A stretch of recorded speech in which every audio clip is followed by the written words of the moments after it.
There is little doubt President Uhuru Kenyatta is headed for a landslide win after Thursday's election was boycotted by the opposition. But his shrunken electoral mandate due to a low voter turnout continues to tarnish the credibility of a process that has deeply polarized this nation. Opposition leader Raila Odinga is leading the campaign to discredit the rerun. I think a sham is the best way to describe them. I think there are really no elections. Number one, you look at the turnout. The turnout was pretty low from the record that we have.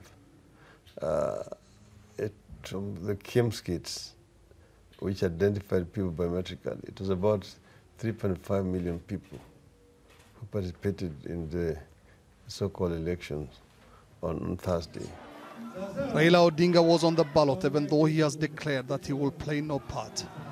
In the run-up to the repeat election, Odinga demanded the Electoral Commission make reforms that he believed necessary to avoid previous mistakes. That did not happen. The Election Commission has promised to announce soon when voting will take place in 25 constituencies in Western Kenya, where security fears and violence prevented polling from taking place. With voting incomplete, it's unclear whether the commission would wait or declare a victor. It's violence between Kenyatta and Raila supporters that has most Kenyans concerned. In Nairobi's Kawangware slum, members of Kenyatta's Kikuyu tribe stand over the remains of their houses and shops after a night of clashes with Odinga's supporters. Both sides were armed with machetes, knives, and other crude weapons. What started the violence is disputed, with each side blaming the other, yet both acknowledge ethnicity plays its part.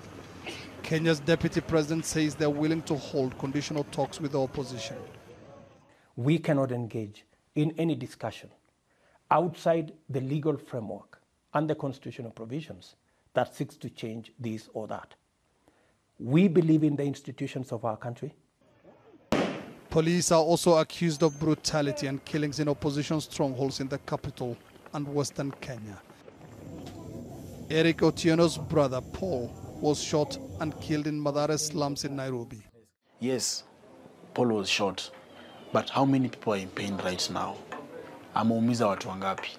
Can you imagine the parents were, the saddest thing is that a parent is burying the child. That is a very bad thing.